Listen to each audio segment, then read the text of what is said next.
क्या आपने कभी सोचा है कि कुछ पेंटिंग्स इतनी डिस्टर्बिंग क्यों होती हैं? क्या ऐसा सिर्फ इसलिए है क्योंकि वो डरावनी दिखती हैं, या फिर इसलिए कि वो एक अनस्टेबल माइंड की असलियत को छिपा कर रखती हैं?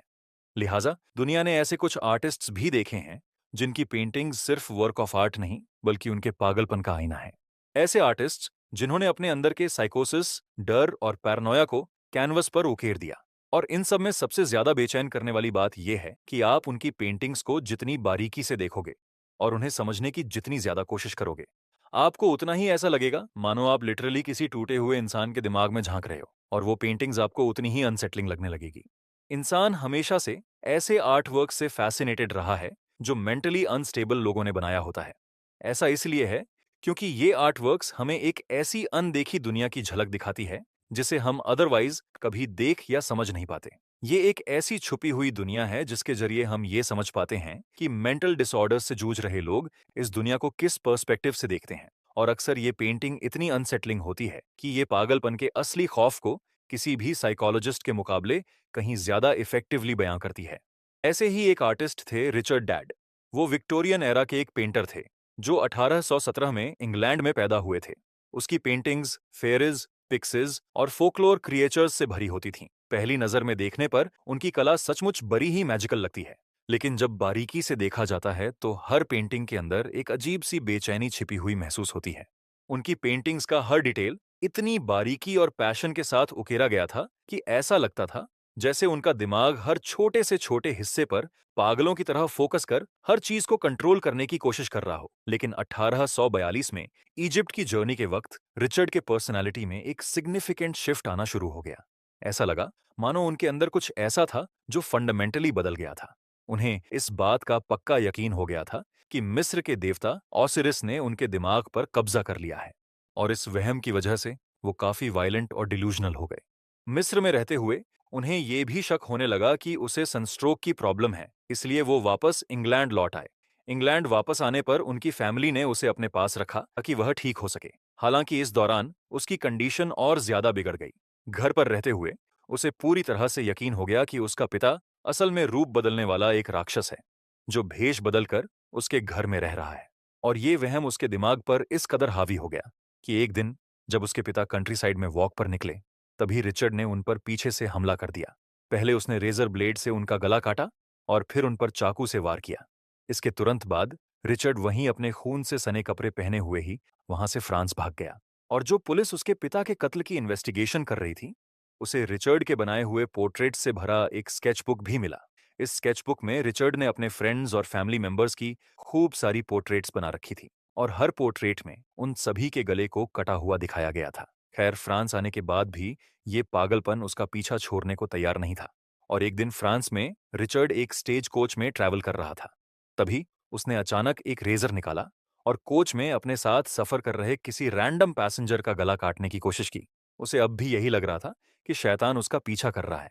इसके बाद अथॉरिटीज ने उसे अरेस्ट कर लिया और बाद में उसे क्रिमिनली इनसेन घोषित कर दिया गया। आपराधिक रूप से पागल डिक्लेयर होने के बाद उसे मेंटल असाइलम भेज दिया जाता है, जहां उसने अपनी बाकी की जिंदगी बिताई। हालांकि उसने पेंटिंग करना नहीं छोड़ा था और अपनी कैद के दौरान भी वो पेंटिंग्स बनाते रहे। लेकिन सबसे ज्यादा रोंगटे खड़े कर देने वाली बात यह थी कि असाइलम के अंदर उनकी पेंटिंग्स और भी ज्यादा डिस्टर्बिंग होती गई।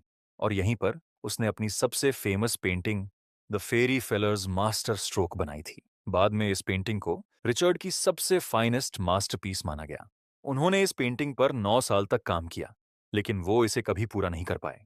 इस आर्ट वर्क को देखने पर कोई भी उन काउंटलेस बारीक डिटेल्स को देख सकता है जो उनके दिमाग के भीतर मची केओस को क्लियरली दिखाता है। इस पूरी पेंटिंग में हर तरफ स्ट्रेंज पैटर्न्स, ट्विस्टेड लाइंस और हिडन फेसेस दिखाई देते हैं। ऐसा लगता है मानो पूरा कैनवस ही उनके डिसइंटीग्रेटिंग माइंड का एक नक्शा हो। इसका फ्लैट पर्सपेक्टिव एक स्किज़ोफ्रेनिक दिमाग को दिखाता है, एक ऐसा दिमाग जो हर छोटी बड़ी बात को बराबर इंपॉर्टेंस देता है। इसमें दिखने वाले अजीब पैटर्न्स, लाइंस और शेप्स रिचर्ड के उलझे हुए थॉट्स को दिखाता है। इनमें से कुछ फिगर्स अनसेटलिंग हैं। इन पर्टिकुलर ये दो कैरेक्टर्स काफी इंट्रीगिंग लगते हैं। ऐसा लगता है कि मानो एक फिगर दूसरे फिगर को पीछे से जकड़े हुए हैं और साथ ही सामने वाले फिगर का गला कसकर घोंट रही है। यहाँ उसने अपने पिता की हत्या की याद को एक हलुसिनेशन के रूप में दिखाया है। इनफैक्ट पेंटिंग में मौजूद लगभग हर फिगर के पीछे कोई दूसरी फिगर को क्लियरली देखा जा सकता है, जो उस पर झपटने के लिए पूरी तरह से तैयार है। उन्होंने एक केओस से भरी दुनिया को ऑर्डरली और यूनिफॉर्म वे में दिखाया है। ऐसा था कि मानो नेचर में मिलने वाली एक्सीडेंटल अरेंजमेंट्स को सिस्टमेटाइज और ऑर्डर में लाने का जुनून उस पर पूरी तरह हावी हो गया था। इससे क्लियरली पता चलता है कि उनका दिमाग इस कैओटिक नॉइज के बीच भी लॉजिकल पैटर्न्स खोजने की कोशिश करता है। और ये फ्लैट लैंडस्केप एक जाल की तरह है जो ब्लैक इंक की लाइंस से बना है। ये उनके आपस के इंटरकनेक्टेड और उलझे हुए थॉट्स का एक विजुअल रिप्रेजेंटेशन है। उन्होंने घास के तिनकों और आपस में लिपटी बेलों के जरिए से अपने भीतर मची उथल पुथल को दिखाया है। इसके अलावा छिपे हुए कोनों से झांकती आंखें उनके पैरानॉयड डेल्यूशंस से जुड़े फिक्शनल हैरेसमेंट को दिखाता है। और ठीक बीच में एक छोटा सा डिस्टर्ब्ड आदमी खड़ा है, जो हर ओर फैल रही अफरा तफरी में पूरी तरह से घिरा हुआ है। उसकी ब्लैंक स्टेयर और अजीब सी आंखें शायद खुद रिचर्ड का रिफ्लेक्शन है। इस आदमी की सूनी नजरें और स्ट्रेंज आंखें रिचर्ड डैड की और पेंटिंग्स में भी देखी जा सकती हैं। सच तो ये है कि यही चेहरा उनकी दूसरी आर्टवर्क्स में भी नजर आता है, जैसे कि एगनी रेविंग मैडनेस में, जो कि और भी ज्यादा डिस्टर्बिंग थी। इस सीरीज की एक और पेंटिंग में वही आदमी हाथ में खून से सनी तलवार लिए हुए एक लाश के ऊपर खड़ा दिखाई देता है। ये एक ऐसा सीन है जिसे रिचर्ड ने कई बार ड्रॉ किया है। ऐसा लगता है कि उसने अपने क्राइम्स की मेमोरीज से निपटने के लिए उसे एक कंक्रीट फिक्शनल फॉर्म देने की कोशिश की है। और शायद ये फिगर आर्टिस्ट का ही एक सेल्फ पोर्ट्रेट है, जिसमें वो ये महसूस करता है कि वो चाहे कितनी भी कोशिश कर ले कि वो किसी भी फैंटेसी वर्ल्ड में भाग जाए, लेकिन रियलिटी लगातार उसका पीछा करती रहती है।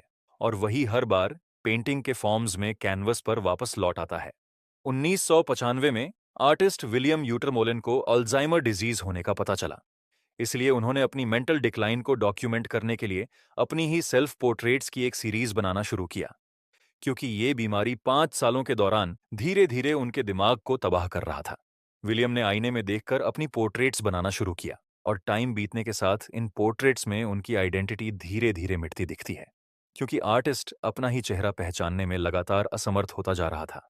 और अब ये पेंटिंग्स एक क्लासिक पोर्ट्रेट से बदलकर ऐसे एब्स्ट्रैक्ट शेप्स में बदल जाती है, जिनका इंसानी चेहरे से बस नाम मात्र का ही रिजेम्बलेंस रह जाता है। डिमेंशिया उनके आसपास की दुनिया को एक डरावने धुंध में बदल देता है, जो अनरिकग्नाइजेबल परछाई जैसे फिगर्स से भरा होता है।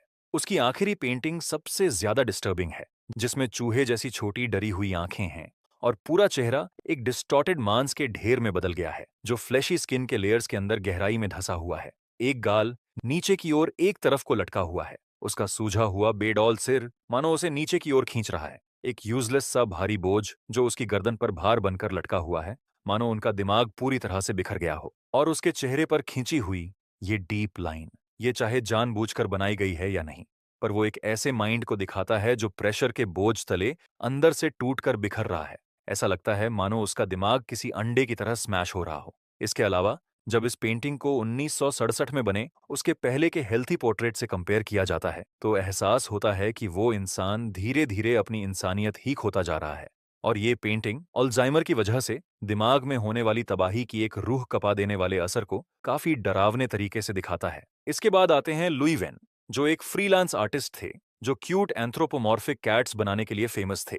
यानी कि वो इंसानी शक्ल वाली बिल्लियों की पेंटिंग्स बनाने के लिए जाने जाते थे। लेकिन लगभग 1924 के आसपास जब उनका बिहेवियर तेजी से इरेटिक और एग्रेसिव होने लगा, तब इलाज हुआ और उन्हें स्किज़ोफ्रीनिया होने का पता चला, जिसके कारण उन्हें एक मेंटल हॉस्पिटल में भर्ती कराया गया। असाइलम के अंदर भी उन्होंने बिल्लियों की पेंटिंग्स बनाना जारी रखा, लेकिन लुई की ड्राइंग्स धीरे धीरे बदलने लगी और उनमें एक ड्रास्टिक शिफ्ट आ गया।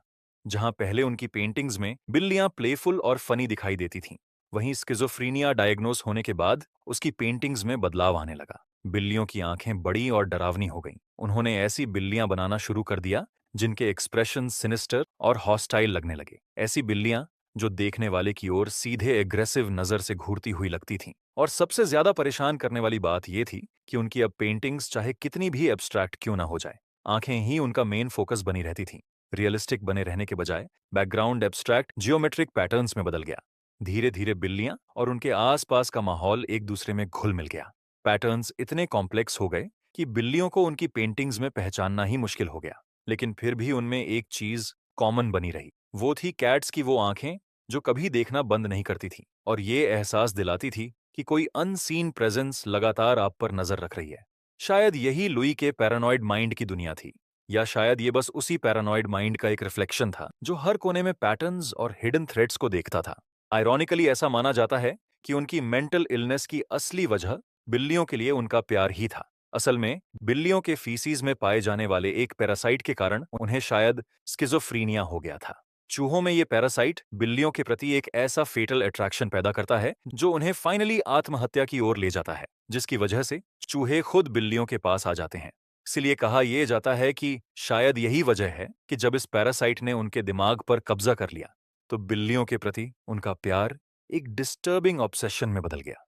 और सबसे आखिरी और शायद सबसे हार्ट ब्रेकिंग कहानी किसी प्रोफेशनल आर्टिस्ट की नहीं, बल्कि एक छोटी बच्ची की है। 1948 में जब फोटोग्राफर डेविड सिमोर मेंटली डिस्टर्ब्ड बच्चों के लिए बनाए गए एक वॉर होम में गए, तो उन्होंने उन बच्चों से ब्लैक बोर्ड पर घर बनाने को कहा और फिर उनकी फोटोज खींची। उन बच्चों में से एक थी थेरेसा। थेरेसा के बारे में ज्यादा कुछ इन्फॉर्मेशन अवेलेबल तो नहीं है, सिवाय इसके कि वो एक कॉन्सेंट्रेशन कैंप में पली बड़ी थी और वहां उसे जिन हॉरिबल एक्सपीरियंस से गुजरना पड़ा था, उसने उसके फ्रेजाइल माइंड को पूरी तरह चूर कर दिया था। इसलिए जब थेरेसा से घर ड्रॉ करने को कहा गया, तो उसने ब्लैक बोर्ड पर बस रैंडम लाइंस बनाई।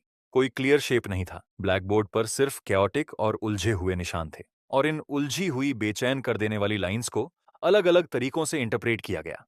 कुछ लोग इसे बारब वायर की तरह देखते हैं, शायद ये सिग्नल देते हुए कि वो ऐसे ही कटीले तारों से घिरी हुई है। दूसरे कुछ लोगों को ये स्मोक जैसा लगता है, जो शायद किसी जलती हुई इमारतों से उठता हुआ धुआं है, या शायद इससे कुछ और भी ज्यादा भयानक। पॉसिबल है कि ये किसी लाश से बाहर निकलती हुई आंतें हों। चूंकि उसकी ड्राइंग्स में कोई क्लियर शेप नहीं था, इसलिए कुछ लोगों का मानना है कि ये लाइंस उसकी बिखरी हुई यादों को दिखाती है। शायद उसका मन ट्रॉमेटिक मेमोरीज की वजह से इतना बुरी तरह टूट गया है कि जब भी वो पास्ट को रिविजिट करने की कोशिश करती है, तो उसका दिमाग उसे ऐसे अब्सर्ड शेप्स बनाने पर मजबूर कर देता है। ये दो तस्वीरें हैं जिनमें उसे अलग अलग समय पर ड्राइंग करते हुए दिखाया गया है। बाद वाली तस्वीर में ऐसा लगता है मानो वो कुछ स्पेसिफिक बनाने की कोशिश कर रही हो। इस बाद वाली तस्वीर के बेस पर ऐसा लगता है कि वो शायद कुछ फैमिलियर शेप्स को बनाने की कोशिश कर रही थी, लेकिन वो सब कुछ उसके आसपास फैले भंवर जैसे उथल-पुथल भरे माहौल में कहीं खो गया है।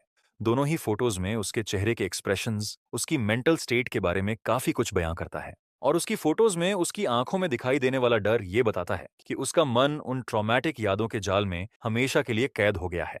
वो इस हद तक टूट चुकी है कि अब उसका ठीक होना नामुमकिन है। खैर, ऐसे कई आर्टिस्ट्स हुए हैं जिन्होंने मेंटल डिसऑर्डर्स के साथ जीते हुए भी अपनी क्रिएटिविटी को एक्सप्रेस किया। शायद इसी वजह से लोग कहते हैं कि क्रिएटिविटी और मेंटल इलनेस के बीच एक डीप कनेक्शन होता है।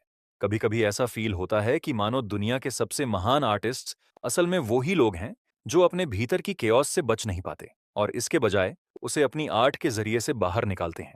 और उनकी पेंटिंग्स महज तस्वीरें नहीं होती, वो उनके बिखरते हुए दिमाग की आखिरी गूंज होती है, जो एक ऐसी दुनिया को रिवील करती है जिसे देखने की एबिलिटी हर किसी में नहीं होती। शायद सच तो ये है कि सभी महान आर्टिस्ट किसी न किसी हद तक थोड़े बहुत पागल जरूर थे।